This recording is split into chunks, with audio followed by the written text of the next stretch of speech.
Bonjour et bienvenue si vous nous rejoignez pour suivre en direct depuis la place Saint-Pierre notre rendez-vous du dimanche avec le Saint-Père pour la prière de l'Angelus. Nous attendons l'arrivée du Saint-Père à sa fenêtre d'ici quelques instants.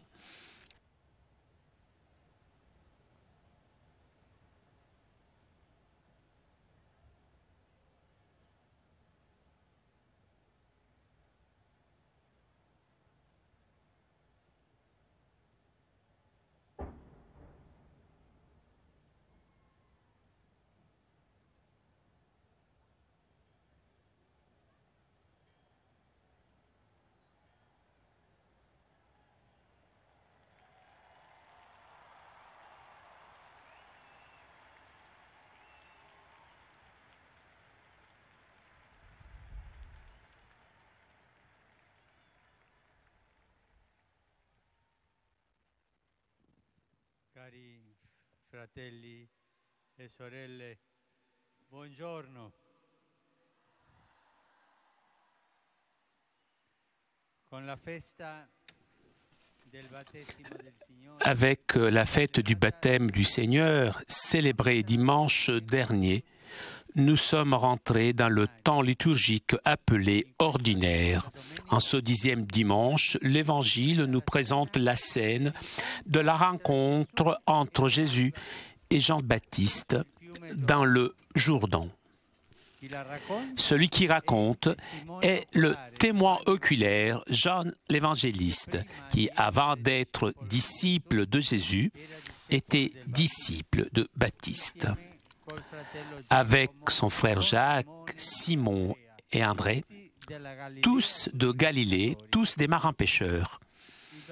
Baptiste donc voit Jésus qui avance parmi la foule et, inspiré du haut, reconnaît en lui, en Jésus donc, l'envoyé de Dieu. Pour cela, il indique par ses paroles: « Voici l'agneau de Dieu qui enlève le péché du monde. » Le verbe qui est traduit avec enlève, qui enlève le péché, signifie littéralement soulever, élever, prendre sur soi.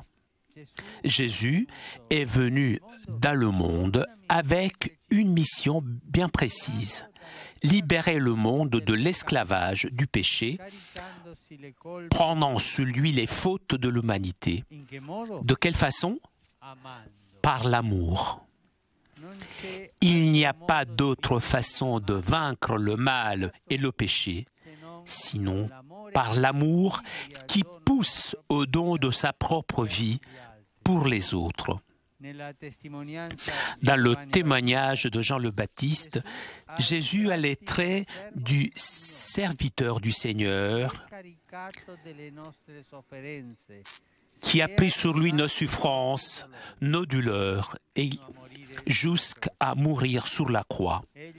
Lui est le véritable agneau pascal qui s'immerge dans le fleuve de notre péché pour nous purifier. Baptiste voit devant lui un homme qui attend avec les autres pécheurs pour se faire baptiser, même s'il n'en avait pas besoin. Un homme que Dieu a envoyé dans le monde comme agneau immolé. Dans le Nouveau Testament, le mot agneau revient plusieurs fois et toujours en faisant référence à Jésus. Cette image de l'agneau pourrait nous étonner. En effet, l'agneau est un animal qui n'est pas connu par sa force et qui prend sur ses propres épaules un poids tellement lourd. La quantité énorme du mal est enlevée par une créature faible, fragile, symbole d'obéissance, docilité et d'amour sans défense, qui arrive jusqu'au sacrifice de soi. L'agneau n'est pas un dominateur, il est docile, il n'est pas agressif, Il est pacifique. Il ne montre pas ses griffes ou ses dents face à n'importe quelle attaque, mais supporte et il est soumis. Et c'est comme ça qu'est Jésus. Jésus est comme ça, comme un agneau. Que signifie pour l'Église, pour nous, aujourd'hui, être disciple de Jésus, agneau de Dieu? Eh bien, cela veut dire mettre à la place de la malice, l'innocence, à la place de la force, l'amour, à la place de la fierté, l'humilité, à la place du prestige, de l'honneur, le service. C'est un bon travail, hein? Nous, les chrétiens, nous devons faire cela, mettre à la place de la malice, l'innocence, à la place de la force, l'amour, à la place de la fierté, l'humilité, à la place du prestige, le service. Être disciple de l'agneau signifie ne pas vivre comme une cité siégée, mais comme une ville placée sur une montagne, une ville ouverte, accueillante, solidaire. Cela veut dire ne pas avoir des attitudes de fermeture, mais proposer l'évangile à tous, en témoignant par notre vie que suivre Jésus, eh bien cela nous rend plus libres, plus heureux. Angelus Domini nunciavit Mariae, et concepit de Spiritus Sancto. Ave Maria, gratia plena, Dominus tecum, benedicta tu in mulieribus, et benedictus fructus ventris tui, Iesus. Santa Maria, Mater Dei, ora pro nobis peccatoribus, nunc et in hora mortis nostre. Amen. Ecce ancilla Domini. Fiat mi secundum verbum tuum. Ave Maria, gratia plena, Dominus tecum, benedicta tu in mulieribus, et benedictus fructus ventris tui, Iesus. Santa Maria, Mater Dei, ora pro nobis peccatoribus, nunc et in hora mortis nostre. Amen. Et verbum caro factum est. Et habitavit in nobis. Ave Maria, gratia plena, Dominus tecum, benedicta tu in mulieribus, et benedictus fructus ventris tui, Iesus. Santa Maria, Mater Dei, ora pro nobis peccatoribus, nunc et in hora mortis nostre. Amen. Ora pro nobis, Santa Dei Genitri. Udini efficiamur promissionibus Christi. Gratiam Tuam quesumus, Domine, mentibus nostris infunde, ut qui angelo nuntiante Christi Filii Tui incarnationem coniovim, per passionem eius et crucem, a resurrectionis gloriam perducamur, per eundem Christum Dominum nostrum. Amen. Gloria Patri et Filio et Spiritui Sancto. Sic ut erat in principio et nunc et semper et in saecula saeculorum. Amen. Gloria Patri et Filio et Spiritui Sancto. Sic ut erat in principio et nunc et semper et in saecula saeculorum. Amen. Gloria Patri et Filio et Spiritui Sancto. Sic ut erat in principio et nunc et semper et in saecula saeculorum. Amen. Pro fidelibus defuntis, requiem aeternam dona eis Domine, Et lux perpetua luceat. requiescant in pace.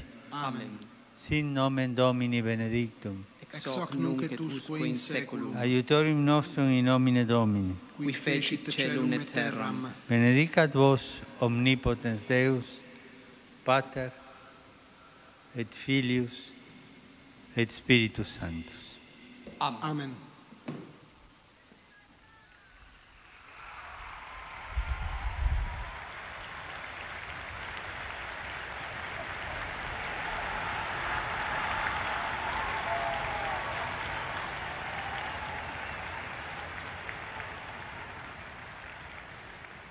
Cari fratelli e sorelle, Aujourd'hui, on célèbre, nous célébrons la journée mondiale des migrants et des réfugiés sur le thème « Migrants et réfugiés pour un monde meilleur ». thème que j'ai développé dans le message qui a été publié il y a quelque temps. J'adresse mes salutations aux représentants des diverses communautés ethniques réunies ici aujourd'hui. Et tout particulièrement, je salue les communautés catholiques de Rome.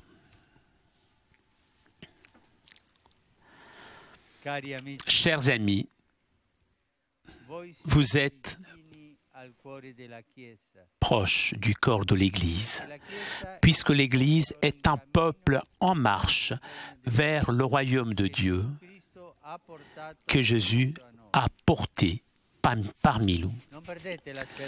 Ne perdez pas l'espoir d'un monde meilleur. Je vous souhaite de vivre en paix dans les pays qui vous accueillent, en gardant les valeurs de votre culture d'origine. Je voudrais remercier ceux qui travaillent avec les migrants pour les accueillir et les accompagner dans leurs moments les plus difficiles, pour les défendre, que l'envoyé Scalabrini, le bienheureux Scalabrini, de ceux qui définissaient les marchands de chair humaine, ceux qui voulaient rendre esclaves les hommes. Et tout particulièrement, je voudrais remercier la congrégation des missionnaires de Saint-Charles, les pères et les religieuses, qui font tant de bien à l'Église et qui deviennent eux-mêmes des migrants avec les migrants. En ce moment, pensons à tous ces migrants, beaucoup de réfugiés, leur souffrance, à leur vie. Ils n'ont pas de travail, ils n'ont pas de papier, ils vivent dans la douleur. Et nous pouvons, nous tous ensemble, adresser une prière pour les migrants, les réfugiés qui vivent des situations difficiles et graves.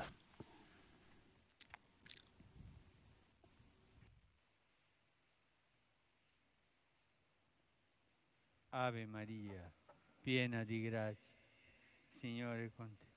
Tu sei benedetta fra le donne, e benedetto il frutto del seno tuo, Gesù.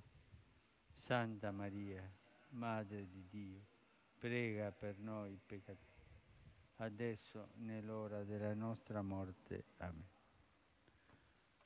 Saluto con affetto tutti voi. Je vous salue vous tous avec affection, chers fidèles, venus de différentes paroisses d'Italie et d'autres pays.